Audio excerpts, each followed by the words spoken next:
ਇਹ ਸੱਚ ਹੈ ਵੀ ਜੇ ਪੰਜਾਬ ਨੂੰ ਪੰਜਾਬ ਬਣਾਉਣ ਦੀ ਆਪਾਂ ਗੱਲ ਕਰਦੇ ਹਾਂ ਤਾਂ ਆਪਦੇ ਪੁਰਾਤਨ ਰੀਤੀ ਰਿਵਾਜਾਂ ਤੇ ਆਪਦੇ ਪੁਰਾਤਨ ਰਵਾਇਤਾਂ ਤੇ ਸਾਨੂੰ ਆਉਣਾ ਹੀ ਪਊ। ਅਪਗ੍ਰੇਡ ਧਿਰਾਂ ਮੰਨੀਆਂ ਜਾਂਦੀਆਂ ਜਿਹੜੀਆਂ ਆਪਾਂ ਨੂੰ ਲੋੜ ਤੋਂ ਵੱਧ ਸਿਆਣੀਆਂ ਸਮਝਦੀਆਂ ਨੇ। ਉਹ ਕਹਿੰਦੇ ਨੇ ਕਿ ਸੋਸ਼ਲ ਮੀਡੀਆ ਦਾ ਯੁੱਗ ਹੈ, ਅੱਜ ਕੱਲ੍ਹ ਲੋੜ ਨਹੀਂ ਇਸ ਤਰੀਕੇ ਦੀ। ਸੋਸ਼ਲ ਮੀਡੀਆ ਦੇ ਉੱਪਰ ਸਿੱਖੀ ਦਾ ਪ੍ਰਚਾਰ ਹੋਣਾ ਚਾਹੀਦਾ। ਸੋਸ਼ਲ ਮੀਡੀਆ ਤੇ ਜਿਹੜੇ ਕਰਨ ਵਾਲੇ ਕੰਮ ਹੁੰਦੇ ਆ ਉਹ ਤਾਂ ਇਹ ਲੋਕਾਂ ਦੇ ਪੈਰਾਂ 'ਚ ਡਿੱਗ ਡਿੱਗ ਕਰਦੇ ਆ।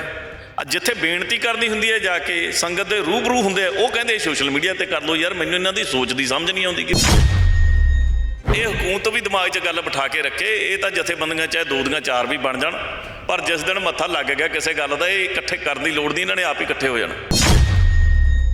ਦੀਪ ਦੇ ਬੋਲ ਸੀ ਕਿ ਕੇਵਲ ਖੇਤੀ ਕਾਨੂੰਨਾਂ ਦੀ ਲੜਾਈ ਨਹੀਂ, ਹੋਣ ਦੀ ਲੜਾਈ ਹੈ। ਅੱਜ ਫਾਰਮਰ ਐਜੀਟੇਸ਼ਨ ਖਤਮ ਹੋਇਆ ਹੈ, ਕਿਸਾਨ ਜਥੇਬੰਦੀਆਂ ਫੇਰ ਸੜਕਾਂ 'ਤੇ ਨੇ। CM ਭਗਵੰਤ ਮਾਨ ਕਹਿੰਦੇ ਨੇ ਕਿ ਕੇਵਲ ਤੋਰੀ ਫੁਲਕਾ ਚਲਾਉਣ ਵਾਸਤੇ ਆਪਣੀਆਂ ਜਿਹੜੀਆਂ ਕਹਿ ਸਕਦੇ ਹਾਂ ਕਿ ਇਹਨਾਂ ਜਥੇਬੰਦੀਆਂ ਦਾ ਜਿਹੜਾ ਖਰਚਾ ਉਹਨਾਂ ਦੀ ਪੂਰਤੀ ਵਾਸਤੇ ਇਹਨਾਂ ਨੂੰ ਧਰਨੇ ਲਾਉਣੇ ਪੈਂਦੇ। ਬਾਈ ਵੀ ਇਹ ਗੱਲ ਕਹਿ ਗਏ ਸੀ, ਦੀਪ ਬਾਈ ਵੀ ਇਹ ਤਾਂ ਬਚਨਾ ਬੁੱਚੜ ਹੈ, ਠੀਕ ਹੈ ਜੀ, ਸਿੱਧੀ ਜੀ ਗੱਲ ਹੈ। ਜਾਂ ਤੁਸੀਂ ਬੇਅੰਤ ਸਿੰਘ ਬੁੱਚੜ ਕਹਿ ਲਓ ਵੀ ਇਹਨੇ ਉਸ ਸਰਾਹਾਂ 'ਤੇ ਲੈ ਕੇ ਆਉਣਾ ਪੰਜਾਬ ਨੂੰ, ਵੀ ਨੌਜਵਾਨੀ ਦਾ ਜਿਹੜਾ ਘਾਣ ਕਰਵਾਉਣਾ। ਜਿਹੜੀਆਂ ਜਥੇਬੰਦੀਆਂ ਪੰਜਾਬ ਦਾ ਹੱਕ ਦੀ ਖਾਤਰ ਲੜਨ ਦਾ ਦਾਅਵਾ ਕਰਦੀਆਂ ਨੇ, ਉਹ ਜਥੇਬੰਦੀਆਂ ਫਿਰ ਰਾਜਸੀ ਲੋਕਾਂ ਦੇ ਹਾਸੇ ਦਾ ਪਾਤਰ ਬਣ ਕੇ ਰਹਿ ਗਏ। ਇਹਨਾਂ ਦੇ ਜਿਹੜੇ ਮੋਹਤਵਾਰ ਹੁੰਦੇ, ਇਹਨਾਂ ਦੇ ਜਿਹੜੇ ਲੀਡਰ ਹੁੰਦੇ ਕਿਸਾਨ ਜਥੇਬੰਦੀਆਂ ਦੇ, ਉਹਨਾਂ ਦੀ ਜੇ ਆਪਾਂ ਗੱਲ ਕਰੀਏ ਤਾਂ ਉਹ ਵਾਕਈ ਇਹ ਹੈ ਵੀ ਉਹਨਾਂ ਨੇ ਸਿਰਫ ਪਹਿਲਾਂ ਵੀ ਫੰਡ ਇਕੱਠੇ ਕੀਤੇ ਤੇ ਉਹ ਹੁਣ ਵੀ ਫੰਡ ਇਕੱਠੇ ਕਰਦੇ ਆ। ਕਿਸਾਨਾਂ ਤੋਂ ਤਾਂ ਪਹਿਲਾਂ ਵੀ ਲਿਮਟਾਂ ਨਹੀਂ ਸੀ ਮੁੜਦੀਆਂ, ਕਿਸਾਨ ਤਾਂ ਪਹਿਲਾਂ ਵੀ ਫਾਹੇ ਲੈਂਦੇ ਸੀ, ਤੇ ਕਿਸਾਨਾਂ ਤੋਂ ਲਿਮਟਾਂ ਹੁਣ ਵੀ ਨਹੀਂ ਮੁੜਦੀਆਂ। ਕੀ ਉਸ ਗੱਲ 'ਚੋਂ ਕੁਛ ਬਦਲਿਆ? ਪਿਛਲੇ ਜਿਹੜੇ 40 ਸਾਲ ਲੜਦੇ ਉਹ ਤਾਂ ਲੜ ਲਏ ਵੀ ਇੱਕ ਘਰ 'ਚ 5-5 ਮੈਂਬਰ ਹੁੰਦੇ ਸੀ, ਇੱਕ ਖੇਤ ਬੰਨੇ ਤੁਰਿਆ ਫਿਰਦਾ ਆ, ਦੂਜਾ ਕਿਸੇ ਵਿਆਹ ਸ਼ਾਦੀ 'ਚ ਜਾਂ ਹੋਰ ਕੰਮ 'ਚ ਤੁਰਿਆ ਫਿਰਦਾ, ਤਾਂ ਇੱਕ ਬੰਦਾ ਨਾਲ ਜਥੇਬੰਦੀਆਂ 'ਚ ਵੀ ਫਿਰਦਾ ਹੀ। ਪਰ ਜਿਹੜਾ ਹੁਣ ਟਾਈਮ ਚੱਲੀ ਜਾਂਦਾ, ਹੁਣ ਇੱਕ ਤਾਂ ਜਵਾਕ ਹੈ ਸਾਰਿਆਂ ਨੇ। ਲక్ష్ਮੀਕਾਂਤ ਚਾਵਲਾ ਦਾ ਆਪਦਾ ਕਿਹੜਾ ਕਿਰਦਾਰ ਆ ਉਹਦਾ, ਠੀਕ ਹੈ। ਉਹਨਾਂ ਨੇ ਜਿਹੜਾ 1984 ਦੇ ਵਿੱਚ ਜੋ ਹੋਇਆ, ਸਭ ਤੋਂ ਵੱਡਾ ਹੱਥ ਉਹਨਾਂ ਦਾ ਸੀ। ਉਹ ਤਾਂ ਖੁਸ਼ੀਆਂ ਮਨਾਉਂਦੇ ਸੀ, ਲੱਡੂ ਵੰਡੇ ਉਹਨਾਂ ਨੇ। ਮਜੀਠੀਆ ਸਾਹਿਬ ਨੂੰ ਤਾਂ ਆਪ ਹੁਣ ਪਤਾ ਲੱਗਿਆ ਵੀ ਜਿਹੜਾ ਉਹ ਸਰਸੇ ਵਾਲਾ ਸਾਧ ਆ ਵੀ ਉਹ ਬਾਹਲਾ ਚੰਗਾ ਬੰਦਾ ਨਹੀਂ, ਉਹਨੂੰ ਪਤਾ ਲੱਗ ਗਿਆ ਮਜੀਠੀਆ ਸਾਹਿਬ ਨੂੰ ਤਾਂ। ਹਾਲਾਂਕਿ ਉਹਦੀ ਆਪਦੀ ਸਕੀ ਭੈਣ, ਸਕਾ ਉਹਦਾ ਜਿਹੜਾ ਜਮਾਈ ਆ, ਤੇ ਉਹ ਤਾਂ ਜਾ ਕੇ ਹੁਣ ਤੱਕ ਉਹਨਾਂ ਦੇ ਜਾ ਕੇ ਚਰਨਾਂ 'ਚ ਬੈਠਦਾ। TV 84 ਇੰਡੀਆ ਦੇ ਨਾਲ ਜੁੜਿਓ ਦੋਸਤੋ, ਮੈਂ ਰਜਿੰਦਰ ਸਿੰਘ ਸਭਰਾ। ਜਦੋਂ ਐਜੀਟੇਸ਼ਨ ਦੀ ਗੱਲ ਕਰਦੇ ਹਾਂ ਤਾਂ ਉਸ ਸਮੇਂ ਦੇ ਦਰਮਿਆਨ ਜਿਹੜੀਆਂ ਸ਼ਖਸੀਅਤਾਂ ਉੱਭਰ ਕੇ ਉਹਨਾਂ ਲੋਕਾਂ ਦੇ ਸਾਹਮਣੇ ਐਜੀਟੇਸ਼ਨ ਦਾ ਹਿੱਸਾ ਬਣਦੀਆਂ ਨੇ, ਤਾਂ ਉਹਨਾਂ ਸ਼ਖਸੀਅਤਾਂ ਦਾ ਜ਼ਿਕਰ ਕਰਨਾ ਵੀ ਸੁਭਾਵਿਕ ਹੈ। ਕਿਸਾਨੀ ਅੰਦੋਲਨ ਦੀ ਗੱਲ ਕਰਦੇ ਹਾਂ ਤਾਂ ਉਸ ਸਮੇਂ ਦੇ ਦਰਮਿਆਨ ਸਿੱਖੀ ਦੀ ਗੱਲ ਕਰਨ ਵਾਲੇ, ਪੰਜਾਬ ਦੀ ਹੋਂਦ ਦੀ ਗੱਲ ਕਰਨ ਵਾਲੇ ਨੌਜਵਾਨਾਂ ਦੇ ਵਿੱਚੋਂ ਇੱਕ ਅਜਿਹੀ ਸ਼ਖਸੀਅਤ ਜਿਹੜੀ ਸਾਡੇ ਕੋਲੋਂ ਸਰੀਰਕ ਤੌਰ 'ਤੇ ਅਲਵਿਦਾ ਹੋ ਚੁੱਕੀ ਹੈ, ਸੰਦੀਪ ਸਿੰਘ ਉਰਫ ਦੀਪ ਸਿੱਧੂ। ਅੱਜ ਦੀਪ ਸਿੱਧੂ ਨੂੰ ਫਿਲਮਾਂ ਦੇ ਰਾਹੀਂ, ਉਹਨਾਂ ਦੀਆਂ ਸਪੀਚਾਂ ਦੇ ਰਾਹੀਂ ਯਾਦ ਤਾਂ ਕੀਤਾ ਜਾਂਦਾ, ਪਰ ਉਹਨਾਂ ਦੇ ਨਾਲ ਦਿਨ ਰਾਤ ਰਹਿ ਕੇ ਸੇਵਾਵਾਂ ਨਿਭਾਉਣ ਵਾਲੇ, ਲੋਕਾਂ ਦੇ ਵਿੱਚ ਵਿਚਰਨ ਵਾਲੇ ਅਤੇ ਵੱਖ-ਵੱਖ ਤਰੀਕੇ ਦੇ ਨਾਲ ਸਮਾਜ ਦੇ ਵਿੱਚ ਭੂਮਿਕਾ ਨਿਭਾਉਣ ਵਾਲੇ ਉਹਨਾਂ ਸਾਥੀਆਂ ਦੀ ਗੱਲ ਚੱਲਦੀ ਹੈ ਤਾਂ ਦੀਪ ਸਿੱਧੂ ਦੇ ਨੇੜਲੇ ਸੱਜਣ ਕਹਿ ਸਕਦੇ, ਉਹਨਾਂ ਦੇ ਸਾਥੀ ਕਹਿ ਸਕਦੇ ਆ। ਕੁਲਦੀਪ ਬਰਾੜ ਸਾਡੇ ਨਾਲ ਨੇ, ਉਹਨਾਂ ਦੇ ਨਾਲ ਗੱਲਬਾਤ ਕਰਾਂਗੇ, ਪੰਜਾਬ ਦੇ ਮੁੱਦਿਆਂ ਨੂੰ ਲੈ ਕੇ ਕਰਾਂਗੇ। ਔਰ ਜਿਸ ਤਰੀਕੇ ਦੇ ਨਾਲ ਇੱਕ ਕਹਿ ਸਕਦੇ ਹਾਂ ਕਿ ਨੈਰੇਟਿਵ ਬਿਲਡ ਕਰਨ ਦੀਆਂ ਕੋਸ਼ਿਸ਼ਾਂ ਲਗਾਤਾਰ ਮੀਡੀਆ ਦੇ ਰਾਹੀਂ ਜਾਰੀ ਨੇ ਜਾਂ ਰਾਜਸੀ ਧਿਰਾਂ ਦੇ ਰਾਹੀਂ ਜਾਰੀ ਨੇ, ਤਾਂ ਉਹਨਾਂ ਦੇ ਉੱਪਰ ਵੀ ਇੱਕ ਵਿਖਿਆਨ ਉਹਨਾਂ ਦੇ ਰਾਹੀਂ ਕਰਨ ਦਾ ਯਤਨ ਕਰਾਂਗੇ। ਸਭ ਤੋਂ ਪਹਿਲਾਂ ਬਾਈ ਜੀ ਸਵਾਗਤ ਹੈ ਜੀ। ਸਤਿ ਸ਼੍ਰੀ ਅਕਾਲ ਜੀ, ਸਵਾਗਤ ਹੈ ਤੁਹਾਡਾ ਵੀ ਬਾਈ ਜੀ। ਸਭ ਤੋਂ ਪਹਿਲਾਂ ਮੁੱਢਲਾ ਸਵਾਲ ਹੈ, ਦੀਪ ਸਿੱਧੂ ਦੀ ਗੱਲ ਕੀਤੀ ਹੈ, ਸਰੀਰਕ ਤੌਰ 'ਤੇ ਸਾਡੇ ਕੋਲੋਂ ਚਾਹੇ ਅਲਵਿਦਾ ਹੋ ਚੁੱਕੇ ਨੇ, ਦੀਪ ਦੇ ਨਾਲ ਨਾਤਾ ਕੀ ਸੀ ਤੁਹਾਡਾ? ਦੀਪ ਦੇ ਨਾਲ ਨਾਤਾ ਇਹ ਲਾ ਲਓ ਜੀ ਤੁਸੀਂ ਵੀ, ਇੱਕ ਉਹ ਸੁੱਤੀਆਂ ਪਈਆਂ ਕਈ ਰੂਹਾਂ ਨੂੰ ਜਗਾਉਣ ਵਾਲਾ ਬੰਦਾ ਸੀਗਾ, ਬਸ ਉਹਦਾ ਇਹੀ ਨਾਤਾ ਸੀਗਾ ਉਹਨਾਂ ਨਾਲ। ਤੇ ਇੱਕ ਪੰਥ ਦੀ ਗੱਲ ਕਰਦੇ ਸੀਗੇ, ਸਿੱਖ ਪੰਥ ਦੀ ਗੱਲ ਕਰਦੇ ਸੀ, ਹੋਂਦ ਦੀ ਗੱਲ ਕਰਦੇ ਸੀ। ਸੁਭਾਵਿਕ ਹੈ ਵੀ ਜੋ ਬੰਦਾ ਇਹੋ ਜਿਹੀਆਂ ਗੱਲਾਂ ਕਰੂਗਾ ਉਹਦੇ ਨਾਲ ਸਾਰੇ ਨਾਤੇ ਸਾਰੀ ਕੌਮ ਦੇ ਹੀ ਹੋਣੇ ਹੀ ਚਾਹੀਦੇ ਆ।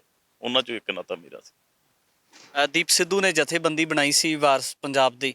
ਉਹ ਜਥੇਬੰਦੀ ਨੌਜਵਾਨਾਂ ਦੇ, ਸਿੱਖਾਂ ਦੇ ਮਸਲਿਆਂ ਨੂੰ ਲੈ ਕੇ ਬਣਾਈ ਗਈ, ਪੰਜਾਬ ਦੇ ਮਸਲਿਆਂ ਨੂੰ ਲੈ ਕੇ ਬਣਾਈ ਗਈ। ਦੀਪ ਇਸ ਸੰਸਾਰ ਤੋਂ ਚਲੇ ਗਏ। ਉਹਨਾਂ ਤੋਂ ਬਾਅਦ ਭਾਈ ਅੰਮ੍ਰਿਤਪਾਲ ਸਿੰਘ ਪੰਜਾਬ ਦੇ ਵਿੱਚ ਆਏ ਨੇ, ਸਿੱਖੀ ਦਾ ਪ੍ਰਚਾਰ ਕਰਦੇ ਨੇ, ਨੌਜਵਾਨਾਂ ਨੂੰ ਅੰਮ੍ਰਿਤ ਪਾਨ ਕਰਵਾਉਂਦੇ ਨੇ। ਤਾਂ ਅੰਮ੍ਰਿਤਪਾਲ ਸਿੰਘ ਦੀ ਸ਼ਖਸੀਅਤ ਨੂੰ ਜੇ ਤੁਹਾਡੇ ਸ਼ਬਦਾਂ ਦੇ ਰਾਹੀਂ ਦੇਖਣਾ ਹੋਵੇ ਤਾਂ ਕਿਵੇਂ ਦੇਖਿਆ ਜਾ ਸਕਦਾ? ਦੇਖੋ ਬਾਈ ਜੀ, ਮੈਂ ਪਹਿਲਾਂ ਵੀ ਇਹ ਗੱਲ ਆਪਦੇ ਲਾਈਵ 'ਚ ਵੀ ਦੱਸ ਚੁੱਕਿਆ ਵੀ ਭਾਈ ਅਮਰਤਪਾਲ ਸਿੰਘ ਇੱਕ ਬਹੁਤ ਹੀ ਵਧੀਆ ਸੋਚ ਦੇ ਮਾਲਕ ਹੈ, ਤੇ ਜਿਹੜੀ ਸਿੱਖੀ ਦੀ ਪਿਰਤ ਹੈ ਉਹ ਉਹਨਾਂ 'ਚ ਪਹਿਲਾਂ ਵੀ ਸੀਗੀ ਬਾਈ ਦੀਪ ਨੂੰ ਮਿਲਣ ਤੋਂ, ਕਿਉਂਕਿ ਉਹਨਾਂ ਦੀਆਂ ਜਿਹੜੀਆਂ ਪੁਰਾਣੀਆਂ ਲਾਈਵ ਹੁਣ ਤਾਂ ਤਕਰੀਬਨ ਮੈਨੂੰ ਲੱਗਦਾ ਚੈਨਲਾਂ ਨੇ ਪਾਤੀਆਂ ਕਾਫੀ, ਤੇ ਪਰ ਮੈਂ ਇਹ ਚੈਨਲਾਂ ਦੇ ਪਾਉਣ ਤੋਂ ਵੀ ਇਹ ਗੱਲ ਮੈਂ ਪਹਿਲਾਂ ਕਹਿ ਚੁੱਕਿਆ ਸੀਗਾ ਵੀ ਇਹ ਜਿਹੜੀ ਸਿੱਖੀ ਦੀ ਪਿਰਤ ਸੀਗੀ ਇਹ ਭਾਈ ਅਮਰਤਪਾਲ ਸਿੰਘ 'ਚ ਪਹਿਲਾਂ ਹੀ ਸੀਗੀ, ਚਿੰਨ੍ਹ ਉਹਨਾਂ 'ਚ ਸੀਗੀ ਇਹ ਸਟਾਰਟਿੰਗ ਤੋਂ ਹੀ।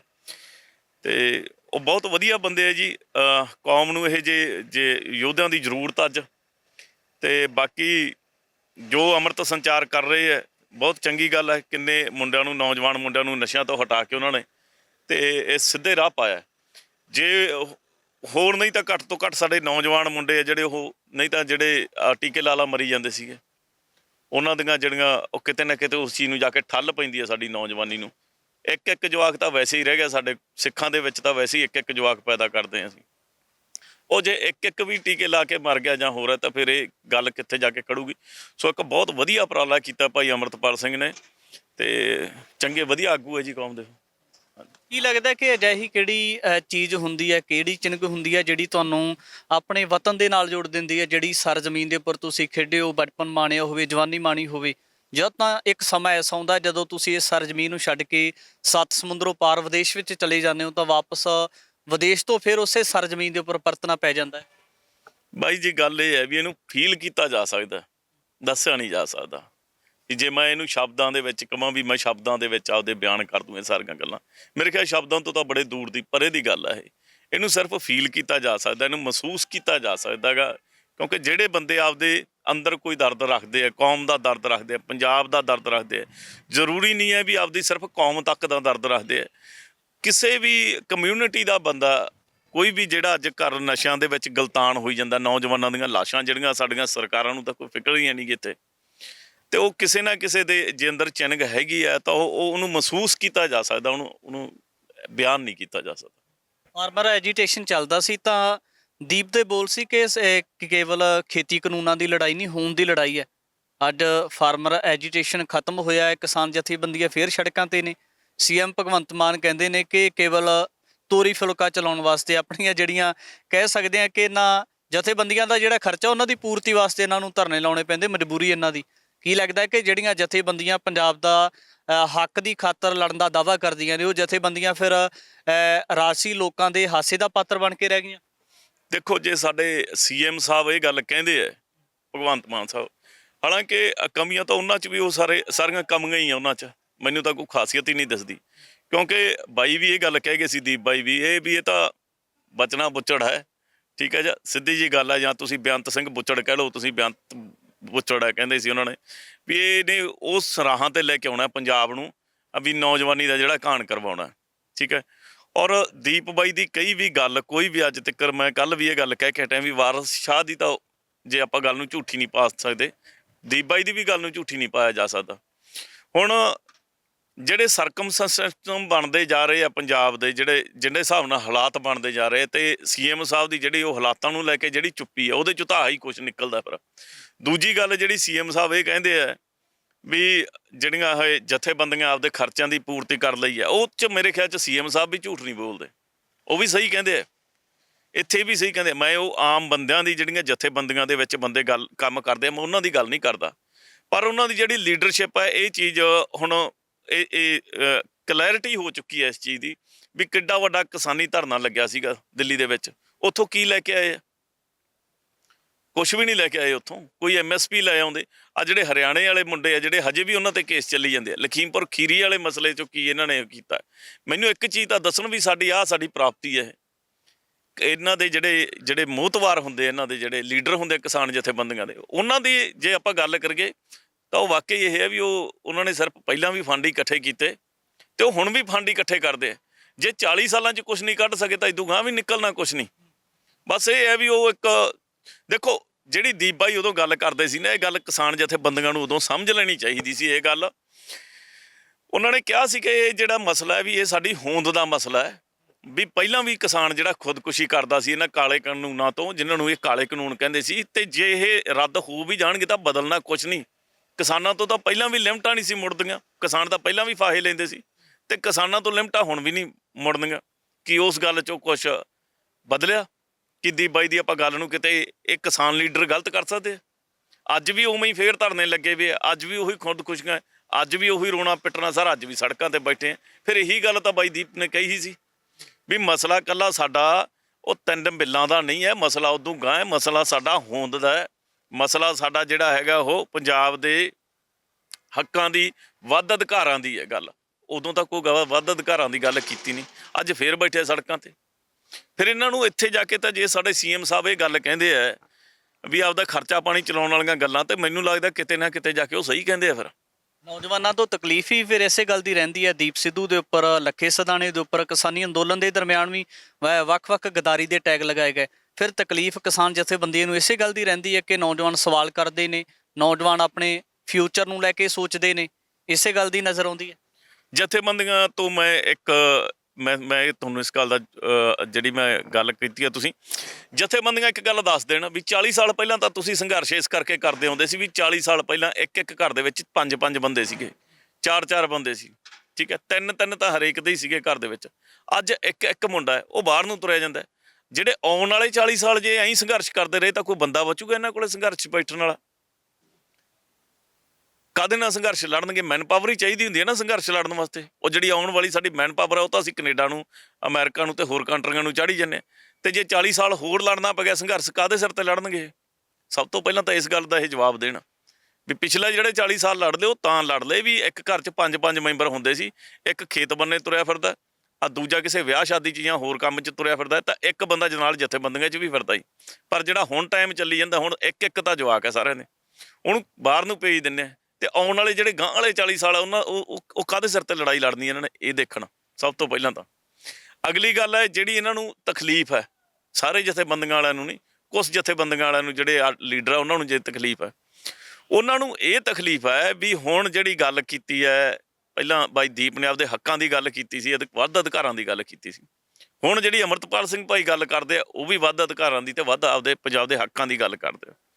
ਜਥੇਬੰਦੀਆਂ ਦੇ ਵਿੱਚ ਜਿਹੜੀਆਂ ਜਥੇਬੰਦੀਆਂ ਚੱਲਦੀਆਂ ਤਕਰੀਬਨ ਇਹਨਾਂ ਦਾ ਜੇ ਆਪਾਂ ਵੇਖੀਏ ਇਹਨਾਂ ਦਾ ਹੁਣ ਤੱਕ ਦਾ ਹਿਸਾਬ ਕਿਤਾਬ ਤਾਂ ਉਹ ਇਹੀ ਰਿਹਾ ਵੀ ਇਹਨਾਂ ਨੇ ਕਰੋਨਾ ਕਾਲ ਦੇ ਵਿੱਚ ਜਾਂ ਕਿਸਾਨ ਐਜੀਟੇਸ਼ਨ ਚੱਲਦਾ ਸੀ ਉਹਦੇ ਵਿੱਚ ਜਾਂ ਹੋਰ ਸਾਰੇ ਇਹਨਾਂ ਦੀਆਂ ਗੱਡੀਆਂ ਵੱਡੀਆਂ ਹੀ ਹੋਈਆਂ, ਇਹਨਾਂ ਦੀਆਂ ਜ਼ਮੀਨ ਜਾਇਦਾਦਾਂ ਵਧੀਆਂ ਹੀ ਹੈ। ਨੋਟ ਕਰਿਓ ਚੰਗੀ ਤਰ੍ਹਾਂ ਇਸ ਗੱਲ ਨੂੰ ਵੀ ਇਹਨਾਂ 'ਚੋਂ ਕਿਸੇ ਨੂੰ ਕੋਈ ਘਾਟਾ ਪਿਆ? ਤੇ ਤੁਸੀਂ ਜਿਹੜੇ ਆਮ ਬੰਦੇ ਲਾ ਲਓਗੇ ਉਹਨਾਂ ਦੇ ਜਾ ਕੇ ਹਾਲਾਤ ਦੇਖੋ ਵੀ ਉਹ ਅੱਜ ਕਿੱਥੇ ਖੜੇ ਤੇ ਜਥੇਬੰਦੀਆਂ ਦੇ ਲੀਡਰ ਕਿੱਥੇ ਖੜੇ। ਤੇ ਜੇ ਕੋਈ ਅਸਲ ਗੱਲ ਕਰੂਗਾ ਤਾਂ ਜਥੇਬੰਦੀਆਂ ਦਾ ਖਾਣ ਮਰਦਾ ਹੀ ਮਰਦਾ ਤੇ ਉਹਨਾਂ ਨੂੰ ਤਾਂ ਔਖੇ ਲੱਗਾਂਗੇ ਬਾਈ। ਆ ਗੱਲ ਜੇ ਆਪਾਂ ਦੂਜੇ ਪੱਖ ਤੋਂ ਗੱਲ ਕਰੀਏ ਤਾਂ ਅਮਰਤਪਾਲ ਸਿੰਘ ਜਿਸ ਤਰੀਕੇ ਦੇ ਨਾਲ ਪੰਜਾਬ ਦੀ ਗੱਲ ਕਰਦੇ ਆ, ਰੋਡੇ ਪਿੰਡ ਦੇ ਵਿੱਚ ਉਹਨਾਂ ਦੀ ਦਸਤਾਰ ਦੀ ਤਾਜਪੋਸ਼ੀ ਦੀ ਗੱਲ ਕੀਤੀ ਜਾਵੇ ਤਾਂ ਉਸ ਤੋਂ ਬਾਅਦ ਜੇ ਦੇਖੀਏ ਤਾਂ ਜਿਹੜੇ ਰਾਜਸੀ ਧਿਰਾਂ ਸੀ ਪੰਜਾਬ ਦੇ ਅੰਦਰ ਜਿਹੜੀਆਂ ਲੰਮਾ ਸਮਾਂ ਸੱਤਾ ਦੇ ਵਿੱਚ ਰਹੀਆਂ, ਪਰ ਜਿਹੜੀਆਂ ਪੰਜਾਬ ਦੀਆਂ ਚੁਣੌਤੀਆਂ ਸੀ ਉਹਨਾਂ ਨੂੰ ਹੱਲ ਕਰਨ ਦਾ ਕਿਤੇ ਨਜ਼ਰ ਨਹੀਂ ਆਉਂਦਾ ਕਿ ਹੱਲ ਕਰ ਸਕੀਆਂ ਹੋਣ। ਪਰ ਜਿਸ ਤਰੀਕੇ ਦੇ ਨਾਲ ਪਿਛਲੇਰੇ ਕੁਝ ਸਮੇਂ ਤੋਂ ਭਾਜਪਾ ਦੇ ਸਾਬਕਾ ਨੇਤਾ ਹੋਣ, ਅਕਾਲੀ ਦਲ ਦੇ ਹੁਣ ਮਜੀਠੀਆ ਦੀ ਗੱਲ ਕੀਤੀ ਜਾਵੇ ਜਾਂ ਲక్ష్ਮੀ ਕਾਂਤਾ ਚਾਵਲਾ ਦੀ ਗੱਲ ਕੀਤੀ ਜਾਵੇ, ਅਮਰਤਪਾਲ ਸਿੰਘ ਦੇ ਉੱਪਰ ਜਿਸ ਤਰੀਕੇ ਦੇ ਨਾਲ ਉਹਨਾਂ ਨੇ ਨਿਸ਼ਾਨੇ ਸਾਧੇ, ਆਪਣੇ ਵੱਲੋਂ ਇੱਕ ਭੱਦੀ ਸ਼ਬਦਾਵਲੀ ਦੇ ਵਿੱਚ ਸੰਬੋਧਿਤ ਕੀਤਾ ਤਾਂ ਇਹਦੇ ਤੋਂ ਤਗਾਜ਼ਾ ਕੀ ਲਾਇਆ ਜਾ ਸਕਦਾ ਹੈ? ਕਿਸੇ ਦਾ ਕਿਰਦਾਰ ਨੂੰ ਦੇਖਣ ਤੋਂ ਪਹਿਲਾਂ ਬੰਦਾ ਆਪਦਾ ਕਿਰਦਾਰ ਦੇਖੇ ਨਾ, ਤੇ ਮੇਰੇ ਖਿਆਲ 'ਚ ਇਹ ਸਵਾਲ ਹੀ ਨਾ ਉੱਠਣਾ। ਜੇ ਹੁਣ ਆਪਾਂ ਲక్ష్ਮੀ ਕਾਂਤਾ ਚਾਵਲਾ ਦੀ ਗੱਲ ਕਰਦੇ ਹਾਂ, ਲక్ష్ਮੀ ਕਾਂਤਾ ਚਾਵਲਾ ਦਾ ਆਪਦਾ ਕਿਹੜਾ ਕਿਰਦਾਰ ਆ ਉਹਦਾ? ਠੀਕ ਹੈ, ਉਹਨਾਂ ਨੇ ਜਿਹੜਾ 1984 ਦੇ ਵਿੱਚ ਜੋ ਹੋਇਆ, ਸਭ ਤੋਂ ਵੱਡਾ ਹੱਥ ਉਹਨਾਂ ਦਾ ਸੀ। ਉਹ ਤਾਂ ਖੁਸ਼ੀਆਂ ਮਨਾਉਂਦੇ ਸੀ, ਲੱਡੂ ਵੰਡੇ ਉਹਨਾਂ ਨੇ। ਇਹ ਗੱਲ ਹੁਣ ਸੋਸ਼ਲ ਮੀਡੀਆ 'ਤੇ ਆਮ ਫਿਰਦੀ ਹੈ, ਪਰ ਹਿਰਦੇ ਲੋਕਾਂ ਨੂੰ ਉਦੋਂ ਤੋਂ ਲੈ ਕੇ ਹੁਣ ਤੱਕ ਦਾ ਪਤਾ ਹੈ ਵੀ ਉਹਨਾਂ ਨੇ ਕੋਈ ਕਦੇ ਚੰਗਾ ਕੰਮ ਕੀਤਾ। ਦੂਜੀ ਰਹਿ ਗਈ, ਤੁਸੀਂ ਗੱਲ ਕੀਤੀ ਹੈ ਮਜੀਠੀਆ ਸਾਹਿਬ ਦੀ। ਮਜੀਠੀਆ ਸਾਹਿਬ ਨੂੰ ਤਾਂ ਆਪ ਹੁਣ ਪਤਾ ਲੱਗਿਆ ਵੀ ਜਿਹੜਾ ਉਹ ਸਰਸੇ ਵਾਲਾ ਸਾਧ ਆ ਵੀ ਉਹ ਬਾਹਲਾ ਚੰਗਾ ਬੰਦਾ ਨਹੀਂ, ਉਹਨੂੰ ਪਤਾ ਲੱਗ ਗਿਆ ਮਜੀਠੀਆ ਸਾਹਿਬ ਨੂੰ ਤਾਂ। ਹਾਲਾਂਕਿ ਉਹਦੀ ਆਪਦੀ ਸਕੀ ਭੈਣ, ਸਕਾ ਉਹਦਾ ਜਿਹੜਾ ਜਮਾਈ ਆ, ਤੇ ਉਹ ਤਾਂ ਜਾ ਕੇ ਹੁਣ ਤੱਕ ਉਹਨਾਂ ਦੇ ਜਾ ਕੇ ਚਰਨਾਂ 'ਚ ਬੈਠਦਾ, ਉਹਦੇ ਪੈਰਾਂ 'ਚ ਹੀ ਬੈਠੇ ਹੁੰਦੇ ਸੀ ਜਦੋਂ ਵੋਟਾਂ ਲੈਣੀਆਂ ਸੀ। ਹੋਰ ਕੀ ਸੀਗਾ? ਤੇ ਹੁਣ ਇਹਨੂੰ ਛੇਤੀ ਇੱਕ ਚੀਜ਼ ਮਜੀਠੀਆ ਸਾਹਿਬ ਨੂੰ ਹੋਰ ਵੀ ਪਤਾ ਲੱਗ ਗਈ ਵੀ ਜਿਹੜੇ ਬੰਦੀ ਸਿੰਘਾਂ ਦਾ ਵੀ ਇਹਨੂੰ ਸੁਪਨੇ ਇਹਨਾਂ ਨੂੰ ਆਉਣ ਲੱਗ ਗਏ ਵੀ ਬੰਦੀ ਸਿੰਘ ਸਾਡੇ ਉੱਥੇ ਬੈਠੇ ਹੈ। ਤੇ ਜਦੋਂ ਬੰਦੀ ਸਿੰਘ ਤਾਂ ਉਦੋਂ ਵੀ ਅੰਦਰ ਸੀ ਜਦੋਂ ਇਹ ਪਾਵਰ 'ਚ ਸੀ, ਜਦੋਂ ਇਹਨਾਂ ਦੀ ਪਾਰਟੀ ਹੈ ਜਿਹੜੀ ਉਹ ਪਾਵਰ ਇਹਨਾਂ ਦੇ ਹੱਥੋਂ ਨਿਕਲ ਜਾਂਦੀ ਹੈ ਤਾਂ ਇਹ ਕੌਮਾਂ 'ਚੋਂ ਬਾਹਰ ਆ ਜਾਂਦੇ ਆ। ਜਦੋਂ ਇਹ ਪਾਰਟੀ ਇਹਨਾਂ ਦੀ ਤੇ ਇਹ ਬੰਦੇ ਜਦੋਂ ਪਾਵਰ 'ਚ ਹੁੰਦੇ ਆ ਫਿਰ ਇਹ ਕੌਮਾਂ 'ਚ ਚਲੇ ਜਾਂਦੇ ਆ, ਚਾਹੇ ਉਹ ਮਜੀਠੀਆ ਸਾਹਿਬ ਹੋਣ ਚਾਹੇ ਬਾਦਲ ਸਾਹਿਬ ਹੋਣ ਤੇ ਜਿਹੜਾ ਮਰਜ਼ੀ ਹੋ ਇਹਨਾਂ ਦੀ ਅਕਾਲੀ ਦਲ ਜਿਹੜੀ ਬਾਦਲ ਪਰਿਵਾਰ ਆ ਜਿਹੜਾ ਇਹਨਾਂ ਦਾ ਤੇ ਜਿਹੜੇ ਇਹਨਾਂ ਨਾਲ ਲਿੰਕ ਬੰਦੇ ਆ। ਅੱਜ ਤਾਂ ਹੁਣ ਉਹ ਵੀ ਉਹਨੂੰ ਵੀ ਯਾਦ ਆ ਗਿਆ ਬੀਬੀ ਜਗੀਰ ਕੌਰ ਨੂੰ ਵੀ ਹੁਣ ਵੀ ਜਿਹੜਾ ਸੁਖਬੀਰ ਸਿੰਘ ਬਾਦਲ ਹੈ ਵੀ ਉਹ ਬਿਜ਼ਨਸਮੈਨ ਵੀ ਉਹ ਰਾਜਨੀਤੀ ਦੇ ਕਾਬਲ ਹੈ ਨਹੀਂ। ਤੇ ਇਦੋਂ ਪਹਿਲਾਂ ਐਵੇਂ ਨਾਅਰੇ ਲਾਉਂਦੇ ਫਿਰਦੇ ਸੀ ਉਹਨਾਂ ਪਿੱਛੇ ਵੀ ਸੁਖਬੀਰ ਸਿੰਘ ਤੇਰੀ ਸੋਚ ਤੇ ਪਹਿਰਾ ਦੇਾਂਗੇ ਠੋਕ ਕੇ। ਹੁਣ ਉਹ ਕਿੱਧਰ ਗਈ ਸੋਚ? ਹੁਣ ਉਸੇ ਮੂੰਹ ਨਾਲ ਕਹਿੰਦੇ ਆ ਵੀ ਇਹ ਤਾਂ ਬਿਜ਼ਨਸਮੈਨ ਹੈ ਜੀ, ਇਹ ਤਾਂ ਰਾਜਨੀਤੀ ਦੇ ਕਾਬਲ ਹੈ ਨਹੀਂ। ਸੋ ਇਹਨਾਂ ਨੇ ਜਿਹੜਾ ਰਲ ਮਿਲ ਕੇ ਕੀਤਾ ਹੈ ਕੌਮ ਦਾ ਘਾਣ ਕੀਤਾ। ਜਿਨ੍ਹਾਂ ਬੰਦਿਆਂ ਦੀ ਤੁਸੀਂ ਹੁਣ ਗੱਲ ਕੀਤੀ ਹੈ ਕੌਮ ਦੇ ਇਦੋਂ ਵੱਡੇ ਜਿਹੜੇ ਕੋਈ ਕਹੀ ਆਪਾਂ ਵੀ ਗਦਾਰ ਬੰਦੇ ਕੋਈ ਹੋਰ ਹੈ ਹੀ ਨਹੀਂ ਗੇ। ਜੇ ਆਪਾਂ ਦੂਜੇ ਪਾਸੇ ਦੇਖੀਏ ਤਾਂ 23 ਤਰੀਕ ਨੂੰ ਅੰਮ੍ਰਿਤਪਾਲ ਸਿੰਘ ਇੱਕ ਮੁਹਿੰਮ ਸ਼ੁਰੂ ਕਰਨ ਵਾਸਤੇ ਜਾ ਰਹੇ ਆ ਜਿਹੜੀ ਪਿੰਡ ਜਾਏਗੀ। ਸਿੱਖਾਂ ਦਾ ਜਿਹੜਾ ਜਨਮ ਸਥਾਨ ਖਾਲਸੇ ਦਾ ਮੰਨਿਆ ਜਾਂਦਾ ਸ੍ਰੀ ਅਨੰਦਪੁਰ ਸਾਹਿਬ, ਤਾਂ ਉੱਥੇ ਆ ਕੇ ਕੇਸਗੜ੍ਹ ਸਾਹਿਬ ਦੇ ਵਿੱਚ ਆ ਕੇ ਸਮਾਪਤੀ ਹੋਵੇਗੀ। ਅੰਮ੍ਰਿਤਪਾਲ ਸਿੰਘ ਦੇ ਵੱਲੋਂ ਜਿਹੜੀ ਮੁਹਿੰਮ ਵਿੱਢੀ ਜਾ ਰਹੀ ਹੈ, ਕੀ ਲੱਗਦਾ ਲੋਕਾਂ ਦੇ ਵਿੱਚ ਇਹਦੇ ਨਾਲ ਅਵੇਅਰਨੈਸ ਪੈਦਾ ਹੋਏਗੀ? ਦੇਖੋ ਪੁਰਾਤਨ ਵਹੀਰ ਉਹ ਇੱਕ ਸ਼ੁਰੂ ਕਰ ਰਹੇ ਆ ਭਾਈ ਅੰਮ੍ਰਿਤਪਾਲ ਖਾਲਸਾ ਜੀ, ਪੁਰਾਤਨ ਵਹੀਰ ਸਟਾਰਟ ਕਰ ਰਹੇ ਆ। ਉਹ ਕਿਸੇ ਵੀ ਪਾਸੇ ਨੂੰ ਜਦੋਂ ਕੋਈ ਵੇਵ ਤੁਰਦੀ ਹੈ ਨਾ ਕਿਸੇ ਚੀਜ਼ ਦੀ, ਉੱਤੇ ਟਾਈਮ ਤਾਂ ਲੱਗਦਾ ਹੁੰਦਾ, ਠੀਕ ਆ। ਪਿਛਲੇ ਹੁਣ 150 ਸਾਲ ਦੀ ਸਾਡੇ ਜਿਹੜੀ ਗੁਲਾਮੀ ਜਿਹਦੇ 'ਚ ਸਾਨੂੰ ਰਹਿਣ ਦੀ ਆਦਤ ਪੈ ਗਈ, ਜਿਹੜੇ ਹਿਸਾਬ ਨਾਲ ਸਾਨੂੰ ਸੋਚਣ ਦੀ ਵੀ ਆਦਤ ਪੈ ਗਈ, ਜਿਹੜੇ ਹਿਸਾਬ ਨਾਲ ਸਾਨੂੰ ਸਮਝਣ ਦੀ ਵੀ ਆਦਤ ਪੈ ਗਈ। ਹੁਣ ਜੇ ਕੋਈ ਸਾਡੇ ਨਾਲ ਕੋਈ ਆ ਕੇ ਗੱਲ ਵੀ ਕਰੂਗਾ ਨਾ ਕੋਈ ਇਸ ਤਰ੍ਹਾਂ ਦੀ, ਤਾਂ ਅਸੀਂ ਉਹਨੂੰ ਉਸੇ ਤਰੀਕੇ ਨਾਲ ਹੀ ਸੋਚਣਾ ਸਮਝਾਂਗੇ। ਜਿਹੜੀ ਅਸੀਂ 150 ਸਾਲ ਦੀ ਸੋਚ ਸਾਡੇ ਮਨਾਂ 'ਚ ਪਈ ਹੈ, ਸਾਨੂੰ ਉਹ ਚੀਜ਼ ਐਂ ਬੜੀ ਔਖੀ ਲੱਗੀ ਜਾਊ ਵੀ ਇਹ ਕਿਹੜੀ ਵਹੀਰ ਦੀ ਗੱਲ ਕਰਦੇ ਆ ਜਾਂ ਕਿਹੜੇ ਖਾਲਸਾ ਉਹਦੀ ਗੱਲ ਕਰਦੇ ਆ। ਮੈਨੂੰ ਲੱਗਦਾ ਇਹਨੂੰ ਇੱਕ ਵਾਰੀਆਂ 'ਚ ਸਮਝ ਵੀ ਨਹੀਂ ਆਉਣੀ। ਪਰ ਇਹ ਸੱਚ ਹੈ ਵੀ ਜੇ ਪੰਜਾਬ ਨੂੰ ਪੰਜਾਬ ਬਣਾਉਣ ਦੀ ਆਪਾਂ ਗੱਲ ਕਰਦੇ ਹਾਂ ਤਾਂ ਆਪਦੇ ਪੁਰਾਤਨ ਰੀਤੀ ਰਿਵਾਜਾਂ ਤੇ ਆਪਦੇ ਪੁਰਾਤਨ ਰਵਾਇਤਾਂ ਤੇ ਸਾਨੂੰ ਆਉਣਾ ਹੀ ਪਊਗਾ। ਔਰ ਜਿਹੜੀ ਇਹ ਭਾਈ ਅੰਮ੍ਰਿਤਪਾਲ ਸਿੰਘ ਜੀ ਨੇ ਜਿਹੜਾ ਕਦਮ ਚੱਕਿਆ ਬੜਾ ਸ਼ਲਾਘਾਯੋਗ ਕਦਮ ਹੈ। ਕੁਝ ਅਪਗ੍ਰੇਡ ਧਿਰਾਂ ਮੰਨੀਆਂ ਜਾਂਦੀਆਂ ਜਿਹੜੀਆਂ ਆਪਾਂ ਨੂੰ ਲੋੜ ਤੋਂ ਵੱਧ ਸਿਆਣੀਆਂ ਸਮਝਦੀਆਂ ਨੇ, ਉਹ ਕਹਿੰਦੇ ਨੇ ਕਿ ਸੋਸ਼ਲ ਮੀਡੀਆ ਦਾ ਯੁੱਗ ਹੈ, ਅੱਜ ਕੱਲ੍ਹ ਲੋੜ ਨਹੀਂ ਇਸ ਤਰੀਕੇ ਦੀ। ਸੋਸ਼ਲ ਮੀਡੀਆ ਦੇ ਉੱਪਰ ਸਿੱਖੀ ਦਾ ਪ੍ਰਚਾਰ ਹੋਣਾ ਚਾਹੀਦਾ। ਫਿਰ ਉਹ ਸੋਸ਼ਲ ਮੀਡੀਆ ਤੇ ਵੋਟਾਂ ਮੰਗ ਲਿਆ ਕਰਨ। ਕਿਉਂ ਲੋਕਾਂ ਦੇ ਘਰ ਜਾ ਕੇ ਬੂਹੇ ਖੜਕਾਉਂਦੇ ਫਿਰਦੇ ਤੇ ਉਦੋਂ ਪੈਰਾਂ 'ਚ ਡਿੱਗਦੇ ਫਿਰਦੇ ਸੋਸ਼ਲ ਮੀਡੀਆ ਤੇ ਵੋਟਾਂ? ਉਹਨਾਂ ਨੂੰ ਪਤਾ ਹੈ ਸੋਸ਼ਲ ਮੀਡੀਆ ਦਾ ਯੁੱਗ ਹੈ, ਉੱਥੇ ਆਪਦੀਆਂ ਖਾਸੀਅਤਾਂ ਦੱਸਿਆ ਕਰਨ ਵੀ ਸਾਡੀ ਪਾਰਟੀ ਨੇ ਆਹ ਕੰਮ ਕੀਤੇ ਜੀ, ਅਸੀਂ ਗਲੀਆਂ 'ਚ ਨਹੀਂ ਆਉਣਾ, ਸਾਡੇ ਕੋਲ ਇੰਨਾ ਟਾਈਮ ਨਹੀਂ, ਨਾ ਅਸੀਂ ਪੈਟਰੋਲ ਡੀਜ਼ਲ ਫੂਕਣਾ, ਨਾ ਟਾਈਮ ਖਰਾਬ ਕਰਨਾ, ਨਾ ਅਸੀਂ ਕੋਈ ਖਰਚਾ ਕਰਨਾ, ਅਸੀਂ ਸੋਸ਼ਲ ਮੀਡੀਆ ਤੇ ਜਿਹੜੀ ਆਪਦੀ ਵੋਟਿੰਗ ਸਾਰੀ ਸੋਸ਼ਲ ਮੀਡੀਆ ਤੇ ਬੈਠ ਕੇ ਮੰਗਣੀ ਹੈ। ਫਿਰ ਉਦੋਂ ਕਿਉਂ ਲੋਕਾਂ ਦੇ ਪੈਰਾਂ 'ਚ ਡਿੱਗਦੇ ਫਿਰਦੇ ਜਾ ਕੇ ਫਿਰ ਉਦੋਂ ਕਿ ਗੱਡੀਆਂ ਦੇ ਟਾਇਰ ਘਸਾਉਂਦੇ ਫਿਰਦੇ ਆ, ਉਦੋਂ ਸੋਸ਼ਲ ਮੀਡੀਆ ਇਹਨਾਂ ਵਾਰੀ ਬੰਦ ਹੋ ਜਾਂਦਾ। ਸੋਸ਼ਲ ਮੀਡੀਆ ਤੇ ਜਿਹੜੇ ਕਰਨ ਵਾਲੇ ਕੰਮ ਹੁੰਦੇ ਆ ਉਹ ਤਾਂ ਇਹ ਲੋਕਾਂ ਦੇ ਪੈਰਾਂ 'ਚ ਡਿੱਗ ਕਰਦੇ ਆ। ਜਿੱਥੇ ਬੇਨਤੀ ਕਰਨੀ ਹੁੰਦੀ ਹੈ ਜਾ ਕੇ ਸੰਗਤ ਦੇ ਰੂਬਰੂ ਹੁੰਦੇ ਆ, ਉਹ ਕਹਿੰਦੇ ਸੋਸ਼ਲ ਮੀਡੀਆ ਤੇ ਕਰ ਲਓ। ਯਾਰ ਮੈਨੂੰ ਇਹਨਾਂ ਦੀ ਸੋਚ ਦੀ ਸਮਝ ਨਹੀਂ ਆਉਂਦੀ ਕਿ ਬੰਦਿਆਂ ਦੀ ਕਿਹੋ ਜਿਹੀਆਂ ਸੋਚਾਂ ਸੋਚਦੇ ਇਹ। ਜਿੱਥੇ ਸੰਗਤ ਦੇ ਸਨਮੁਖ ਹੋ ਕੇ ਗੱਲ ਕਰਨੀ ਹੈ, ਸਨਮੁਖ ਕੋਈ ਬਿਨਾਂ ਗੱਲ ਨਹੀਂ ਬਣਨੀ। ਜਿੱਥੇ ਜਿਹੜੀ ਸਾਡੀ ਰੂਹਾਂ ਦਾ ਜਿਹੜਾ ਮੇਲ ਹੁੰਦਾ ਹੈ ਉਹ ਹੋਣਾ ਬੜਾ ਜ਼ਰੂਰੀ ਹੁੰਦਾ ਹੈ ਨਾ। ਤੇ ਉੱਥੇ ਤਾਂ ਇਹ ਕਹਿੰਦੇ ਆ ਵੀ ਤੁਸੀਂ ਸੋਸ਼ਲ ਮੀਡੀਆ ਤੇ ਪ੍ਰਚਾਰ ਕਰੋ, ਤੇ ਜਿੱਥੇ ਸੋਸ਼ਲ ਮੀਡੀਆ ਵਾਲੇ ਕਰਨ ਵਾਲੇ ਕੰਮ ਹੈ ਫਿਰ ਉਹ ਕਿਉਂ ਪੈਰਾਂ 'ਚ ਡਿੱਗਦੇ ਫਿਰਦੇ ਆ ਜਦੋਂ ਇਲੈਕਸ਼ਨ ਹੁੰਦੇ ਆ? ਇਹਨਾਂ ਨੂੰ ਵੀ ਪੁੱਛੋ ਇਹ ਸਵਾਲ ਜਾ ਕੇ। ਭਾਈ ਜੀ ਮੀਡੀਆ ਦੀ ਗੱਲ ਚੱਲੀ ਆ, ਮੈਨੂੰ ਚਾਹੇ ਅਸੀਂ ਵੀ ਮੀਡੀਆ ਦੇ ਨਾਲ ਸੰਬੰਧਿਤ ਹਾਂ, ਪਰ ਦੂਜੇ ਪਾਸੇ ਜਦੋਂ ਅੰਮ੍ਰਿਤਪਾਲ ਸਿੰਘ ਦੀ ਗੱਲ ਚੱਲਦੀ ਹੈ ਤਾਂ ਮੀਡੀਆ ਦੇ ਵੱਲੋਂ ਇੱਕ ਕਹਿ ਸਕਦੇ ਹਾਂ ਕਿ ਨੈਰੇਟਿਵ ਬਿਲਡ ਕਰਨ ਦੀਆਂ ਕੋਸ਼ਿਸ਼ਾਂ ਕੀਤੀਆਂ ਜਾ ਰਹੀਆਂ ਨੇ, ਜਾਂ ਪਿਛਲੇਰੇ ਸਮੇਂ ਦੀ ਗੱਲ ਹੋਵੇ। ਕੀ ਲੱਗਦਾ ਹੈ ਕਿ ਉਹਨਾਂ ਲੋਕਾਂ ਦੀ ਮਨਸ਼ਾ ਕੀ ਹੈ ਜਿਹੜੇ ਵੱਡੇ ਜਿਹੜੇ ਅਦਾਰਿਆਂ ਨੂੰ ਹੈਂਡਲ ਕਰਨ ਵਾਲੇ ਲੋਕ ਨੇ, ਅੰਮ੍ਰਿਤਪਾਲ ਸਿੰਘ ਨੂੰ ਲੈ ਕੇ ਇੱਕ ਵੱਖਰੇ ਤਰ੍ਹਾਂ ਦਾ ਜਿਹੜਾ ਨੈਰੇਟਿਵ ਸਿਰਜਣ ਦੀਆਂ ਕੋਸ਼ਿਸ਼ਾਂ ਕਿਉਂ ਕੀਤੀਆਂ ਜਾ ਰਹੀਆਂ? ਬਾਈ ਜੀ ਇਹ ਪਤਾ ਕੀ ਹੈ, ਇਹ ਇੱਕ ਨਾ ਉਹ ਹੁੰਦੀ ਹੈ ਰਾਜਨੀਤਿਕ ਜਿਹੜੀ ਆਪਣੀ ਇੱਕ ਕਿਤਾਬ ਹੈ ਨਾ, ਉਹ 'ਚ ਦਾਮ ਸਾਮ ਦੰਡ ਤਿੰਨ ਚੀਜ਼ਾਂ ਹੁੰਦੀਆਂ ਵੀ ਜਾਂ ਤਾਂ ਤੁਸੀਂ ਪਿਆਰ ਨਾਲ ਮੰਨ ਜਾਓ, ਜਾਂ ਤੁਸੀਂ ਪੈਸੇ ਨਾਲ ਮੰਨ ਜਾਓ, ਤੇ ਨਹੀਂ ਫਿਰ ਡਾਂਗ ਨਾਲ ਮਨਾਉਣਾ ਸਾਨੂੰ ਆਉਂਦਾ। ਉਹ ਤਿੰਨੇ ਜਿਹੜੇ ਪ੍ਰੈਸ਼ਰ ਹੈ ਅੱਜ ਜਿਹੜੇ ਇਹ ਮੀਡੀਆ ਵਾਲੇ ਚੈਨਲ ਵਾਲੇ ਆ, ਉਹਨਾਂ ਤੇ ਤਿੰਨੇ ਤਰ੍ਹਾਂ ਦੀਆਂ ਗੱਲਾਂ ਹੈਗੀਆਂ ਵੀ ਜਾਂ ਤਾਂ ਪਿਆਰ ਨਾਲ ਸਾਡੇ 'ਚ ਸਿਮੂਲੇਟ ਹੋ ਜਾਓ ਆ ਕੇ, ਇਹੀ ਕਹਿੰਦੀ ਹੈ ਨਾ ਦਿੱਲੀ ਹਕੂਮਤ, ਜਾਂ ਫਿਰ ਕਹਿੰਦੇ ਸਾਡੇ ਤੋਂ ਪੈਸੇ ਲੈ ਲਓ, ਲਿਫਾਫਾ ਤੁਹਾਡੇ ਕੋਲ ਪਹੁੰਚਦਾ ਕਰ ਦਿੰਦੇ ਆ। ਤੇ ਜੇ ਤੁਹਾਨੂੰ ਇਹ ਦੋਨੇ ਚੀਜ਼ਾਂ ਨਹੀਂ ਮਨਜ਼ੂਰ ਤਾਂ ਫਿਰ ਤੀਜੀ ਡਾਂਗ ਸਾਡੇ ਕੋਲ ਹੈਗੀ ਆ। ਫਿਰ ਇਹ ਉਹਦੇ ਨਾਲ ਵੀ ਇਹਨਾਂ ਸੋਸ਼ਲ ਮੀਡੀਆ ਤੇ ਜਿਹੜਾ ਉਹ ਜ਼ੋਰ ਪਾਇਆ ਹੋਇਆ। ਇਸ ਕਰਕੇ ਸਾਡਾ ਸੋਸ਼ਲ ਮੀਡੀਆ ਜਿਹੜਾ ਸਾਡਾ ਚੈਨਲ ਹੈ ਮੀਡੀਆ ਦੇ, ਉਹ ਇਹ ਗੱਲ ਨੂੰ ਚੰਗੀ ਤਰ੍ਹਾਂ ਸਮਝਦੇ ਆ, ਸਿਆਣੇ ਆ ਉਹ ਬੜੇ। ਉਹ ਕਹਿੰਦੇ ਆ ਵੀ ਜ਼ਰੂਰੀ ਨਹੀਂ ਵੀ ਆਪਾਂ ਡਾਂਗਾ ਖਾ ਕੇ ਉੱਧਰ ਹਕੂਮਤ ਵਾਲੇ ਪਾਸੇ ਨੂੰ ਜਾਣਾ। ਉਹ ਪੈਸੇ ਲੈ ਕੇ ਵੀ ਉਧਰ ਨੂੰ ਜਾਣਾ ਮਤਲਬ ਆਪਦਾ ਸਹੀ ਸਮਝਦੇ। ਉਹਨਾਂ ਨੂੰ ਇਹ ਲੱਗਦਾ ਵੀ ਨਾਲੇ ਤਾਂ ਬੱਚੇ ਪਾਲਾਂਗੇ, ਲਿਫਾਫਾ ਘਰੇ ਪਹੁੰਚੂਗਾ, ਅਸੀਂ ਕੀ ਕਰਨਾ, ਝੂਠ ਹੀ ਫੈਲਾਉਣਾ, ਵਿਊ ਵੀ ਮਿਲਣੇ ਆ, ਝੂਠ ਤੋਂ ਵੀ ਮਿਲ ਜਾਣੇ, ਸੱਚ ਤੋਂ ਵੀ ਮਿਲ ਜਾਣੇ। ਪਰ ਝੂਠ ਤੋਂ ਜਿਹੜੇ ਹੈ ਉਹ ਤੋਂ ਇਕੱਲੇ ਵਿਊ ਮਿਲਣਗੇ, ਸੱਚ ਤੋਂ ਸੌਰੀ। ਪਰ ਜੋ ਝੂਠ ਜੋ ਹੁਣ ਪ੍ਰਚਾਰ ਦੇ ਉਹ ਤੋਂ ਦੋ ਚੀਜ਼ਾਂ ਮਿਲਦੀਆਂ, ਵਿਊ ਵੀ ਮਿਲਦੀਆਂ ਨਾਲ ਪੈਸਾ ਵੀ ਮਿਲਦਾ। ਤੁਹਾਡੇ ਵੱਲੋਂ ਸੁਝਾਅ ਕਿ ਜੇ ਵਾਰਸ ਪੰਜਾਬ ਦੇ ਜਥੇਬੰਦੀ ਦੀ ਗੱਲ ਕੀਤੀ ਜਾਵੇ ਤਾਂ ਇੱਕ ਤੋਂ ਦੋ ਜਥੇਬੰਦੀਆਂ ਬਣੀਆਂ ਹੋਈਆਂ ਨੇ।